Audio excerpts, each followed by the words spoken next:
واجب میں ابدیت جہاں ممکن نہیں قدرت جہاں واجب میں ابدیت جہاں حیران یہ بھی ہے خطا یہ بھی نہیں وہ بھی نہیں حیران یہ بھی ہے خطا یہ بھی نہیں وہ بھی نہیں۔ کل مجھے کئی لوگوں نے کہا کہ آپ نے تقریر کیوں نہیں بولی آپ نے کیوں نہیں بولا تو میں نے کہا باہر والے جو آنے والے ہیں آج حق ان کا تو آج میں عشاء کی نماز کے بعد سب سے پہلے یہی پڑھا کے بیٹھے میں نے کہا یہ شکایت کرنے والوں کی شکایت ختم ہو جائے مگر ان لوگوں کا پتہ نہیں ہے کہ یہ شکایت کر رہے ہیں ممکن نہیں قدرت واجب میں ابدیت کہاں بولیے سبحان اللہ۔ یہ اعلیٰ حضرت کا کلام ان کی شاعری کا ایک ایک شعر یا تو قرآن کی تفسیر ہوتا ہے یا پھر حدیث کی ترجمانی ہوتا ہے۔ ممکن نہیں قدرت واجب میں ابدیت کہاں حیران یہ بھی ہے خطا یہ بھی نہیں وہ بھی نہیں حیران یہ بھی ہے خطا یہ بھی نہیں وہ بھی نہیں ڈرتا اب ہوگی غلام مصطفیٰ بن کر میں بن جاؤں مدینے میں غلام مصطفیٰ بن کر میں بن جاؤں مدینے میں محمد نام پر سودا سرے بازار ہو جائے محمد نام پر سودا سرے بازار ہو جائے جس دن نبی کے نام پر بک جاؤ گے نبی کے نام پر تمہارا سودا ہو جائے گا جس دن نبی کے غلام بن جاؤ گے جس دن نبی کا عشق تمہارے سینوں میں پیوست ہو جائے گا انشاءاللہ پھر یہ نہیں کہو گے کہ تھوڑی دیر کے بعد محفل میں جاؤں گا بلکہ جس کے دل میں نبی کا پیار ہوتا ہے وہ پھر کچھ اور نہیں دیتا ہے بلکہ وہ تو کہتا ہے کوئی نہ لگاتا تھا ہم کو پاس نہ بٹھاتا تھا ہم کو جب سے تھاما ہے دامن تمہارا دنیا والے ہمارے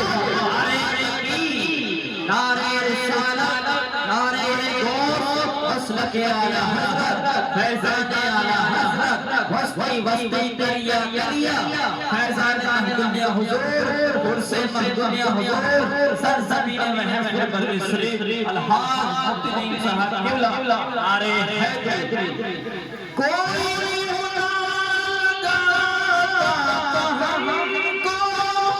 پاس تک نہ بٹھاتا ہم کو جب سے تھاما ہے دامن تمہارا جب سے تھاما ہے دامن تمہارا یہ دنیا والے ہمارے ہوئے ہیں جب سے تھاما ہے دامن تمہارا یہ دنیا والے ہمارے ہوئے ہیں۔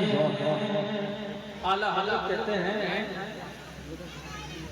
تیرے قدموں میں جو ہے خیر کا منہ کیا دیتے بولو یا سبحان اللہ ادھر آ کے رکھو تیرے قدموں میں جو ہے غیر کا منہ کیا دیتے ننے بھائی شیر دیکھیں اعلیٰ حضرت تیرے قدموں میں جو ہے غیر کا منہ کیا دیتے کون نظروں میں چڑھے دیکھ تلوہ تیرا کون نظروں میں چڑھے کون نظروں میں چڑھے دیکھ تلوہ تیرا جس نے نبی کو دیکھا جس نے نبی کا تلوہ دیکھا دنیا کے بڑے سے بڑے خوبصورت اور تمنا اور آرزو نہیں کرتا ہے، بلکہ جس نے نبی کو دیکھا ہے وہ تو یار بڑے بڑے بادشاہوں کو، بڑے بڑے تاج والوں کو بھی خاطر میں نہیں لاتا۔ امام اہل سنت کہتے ہیں ان کا مرمہ پاؤں سے ٹھکرا دے وہ دنیا کا تاج، ان کا مرمہ پاؤں سے ٹھکرا دے وہ دنیا کا تاج، جس کی خاطر مر گئے منعم رگڑ کر ایڑیاں، جس کی خاطر مر گئے منعم رگڑ کر ایڑیاں۔ اور حضرت زید بن حارثہ کا واقعہ آپ نے سنا ہوگا، وہ جب بکتے بکتے سرکار کی بارگاہ میں آ گئے، ان کے گھر والے ان کو لینے کے لیے آئے تو انہوں نے بھی اپنی زبان سے یہی کہا تھا تیرے قدموں میں جو ہے خیر کا منہ کیا دیتے، کون نظروں پہ چڑھے دیکھ کر والے، جو حضور کو دیکھ لیتا ہے پھر اس کی نظروں میں کوئی جمتا نہیں۔ آگے آگے بیٹھو بیٹھو بیٹھو۔ ڈرتا کسی کی سزا اب ہوگی اور جزا، دی ان کی رحمت میں صدا، یہ بھی نہیں وہ بھی نہیں، دی ان کی رحمت میں صدا، یہ بھی نہیں وہ بھی نہیں۔ یہ حضرت مخدوم میاں کی زندہ کرامت ہے۔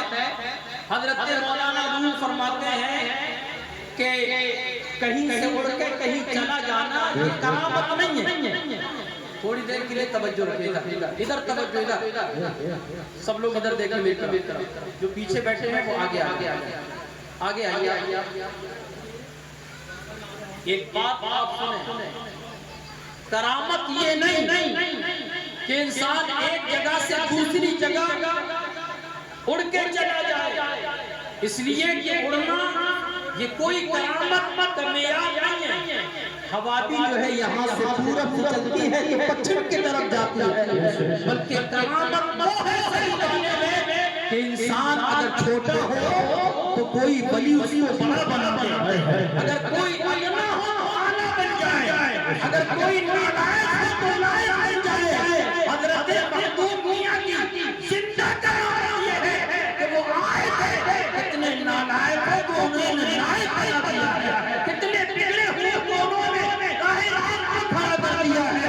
میں سمجھتا ہوں کہ مولانا نور کی اس قول کی روشنی میں حضرت مخدوم میاں کی زندہ کرامت اس بستی کی سن جنتی سبحان اللہ۔ اللہ تعالیٰ ان کے فیضان سے مالا مال فرمائے، آمین۔ حضرت مولانا نور نے ایک بات یہ بھی لکھی ہے کہ یہ جو یہاں پر بیٹھے ہیں بڑے قابل مبارکباد ہیں، جسے ذکر کی فکر ہو، دین کا ایک غم ہو، اگر کسی کو دنیا کے 10 غم ہو، اگر دین کا ایک غم اختیار کر لے تو سارے غم دنیا کے ویسے ہی ختم ہو جائے۔ آج دنیا کی کتنے غم ہیں، دنیا کی کتنی فکریں ہیں، دنیا کی کتنی ٹینشن ہیں۔ آج وجہ یہ ہے کہ انسان دنیا میں اتنا ملوث ہو گیا، آج دین سے اتنا دور ہو گیا۔ ایک بزرگ تھے، ان سے کسی نے پوچھا کہ کچھ لوگ دنیا کے اندر بڑے مشہور ہوتے ہیں، دنیا کے اندر ان کا نام بہت ہوتا ہے، لیکن مرنے کے بعد لوگ بھول جاتے ہیں۔ تو بزرگ نے کہا کہ جو دنیا کے لیے جیتے ہیں، دنیا کے لیے جیتے ہیں، دنیا کے اندر ان کی شہرت رہتی ہے، لیکن جو دین کے لیے جیتے ہیں، دنیا میں اگر ان کا نام نہیں رہتا ہے، لیکن دنیا سے جانے کے بعد وہ مشہور ہو جاتے ہیں۔ تو حضرت مخدوم میاں کی جب دنیا میں حیات تھے تو لوگ اتنا نہیں جان جانتے، لیکن مولانا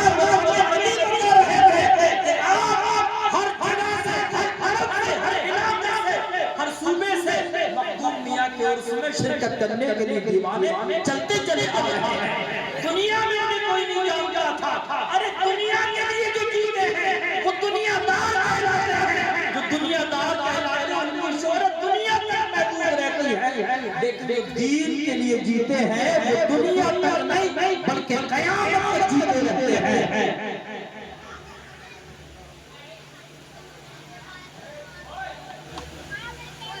درود شریف پڑھی اللہم صلی علی سیدنا مولانا. تو حضرت میاں کے اس بستی میں قدم آئے وہ ایک بات یہ بھی لکھی ہے شرح میں مشکات المصابیح. سنیے ایک توجہ ہٹ رہا تھوڑا دیکھو ایسے توجہ ادھر. دعائے درویشہ رد بلا قدم درویشہ رحمت خدا. اتنے ٹھیک ہے بھائی ادھر دیکھو یار میری بات سن. دعائے درویشہ رد بلا قدم درویشہ رحمت خدا. مطلب کیا ہے؟ مطلب یہ ہے کہ اگر ولی اللہ کے مقرب بندے فقیر اگر دعا کر دیتے ہیں تو ان کی دعا سے بڑی بڑی مشکلیں ٹل جاتی ہیں. جہاں پر اللہ کے بندے کے قدم پہ جاتے ہیں وہاں پر خدا کی رحمت و برکتیں کا نزول ہوتا ہے. کہتے ہیں یہ حضرت محبوب میاں کے قدم کی برکت ہے کہ ان کا قدم آیا تو اللہ نے اس بستی کے لوگوں کے مقدر کو. ارے برکت دکھ رہی ہے کہ نہیں؟ سبحان اللہ. قرآن کریم کے اندر اللہ نے فرمایا وَجَعَلَنِي مُبَارَكًا أَيْنَمَا كُنتُ وَأَوْصَانِي بِالصَّلَاةِ. ایک نبی کا قول بیان کیا گیا یا اللہ نے جہاں بھی رہا ہوں وہاں پر اس جگہ کو برکت والا بنا دے. حضرت مریم رضی اللہ تعالیٰ عنہ ان کے پاس طرح طرح کی نعمت طرح طرح کی کھانے پینے کی چیزیں آتی تھی. حضرت زکریا نے معلوم کیا قال یا مریم انا لک ھذا. اے مریم یہ تو بتاؤ یہ نعمتیں تمہارے پاس کہاں سے آتی ہیں؟ مریم کہنے لگی ہوگا من عند اللہ. یہ طرح طرح کی نعمتیں میرے پاس اللہ کی طرف سے آتی ہیں. حضرت زکریا کی اولاد نہیں تھی, اولاد کی دولت ابھی نہیں ملی تھی. وہ سمجھ گئے کہ حضرت مریم اللہ کی نیک بندی ہیں, اللہ کی برگزیدہ بندی ہیں, اللہ کی متقیہ پرہیزگار بندی ہیں. وہ سمجھ گئے. انہوں نے حضرت مریم کے پاس دعا کی. قرآن میں بیان کیا ہنالک دعا زکریا ربہ. حضرت مریم نے دعا کی, حضرت زکریا نے دعا کیا رب هب لي من لدنك ذرية طيبة. یا اللہ مجھے اپنی جانب سے ایک پاکیزہ اولاد عطا. جب دعا کی حضرت مریم کے پاس تو حضرت مریم کے پاس وہ دعا کی اللہ نے حضرت زکریا کی دعا قبول فرما دی. اللہ نے حضرت زکریا کو یحییٰ جیسے پیغمبر اور نبی بھی پتہ چلا کہ یہاں پر کوئی نیک بندہ ہو رہا ہے آسانی ہوتے ہیں جو مزار ہوتے ہیں وہاں پر جو دعا مانگی جاتی ہے خدا کی بارگاہ میں قبول ہو جاتی ہے. سبحان اللہ. اور یہ محفلیں بھی کچھ مانگنے کی ہوتی ہیں, دعا کرنے کی ہوتی ہیں. اتنے لوگ کا اجتماع ہوتا ہے اس کے اندر اتنے لوگ بیٹھے ہوتے ہیں. اگر سب پاپی ہوتے ہیں گناہگار ہوتے ہیں کوئی بات نہیں, لیکن اگر چند ایک لوگ بھی اس محفل میں آئیں گے ان کی وجہ سے سب کا بیڑا پار ہوگا. سبحان اللہ. میں آپ کے سامنے ہماری بستی معزز مداح نبی بلبل باغ رسالت ثناخوان مصطفیٰ جناب اسلام بھائی نبی کی نعت گانے تشریف لا رہے ہیں.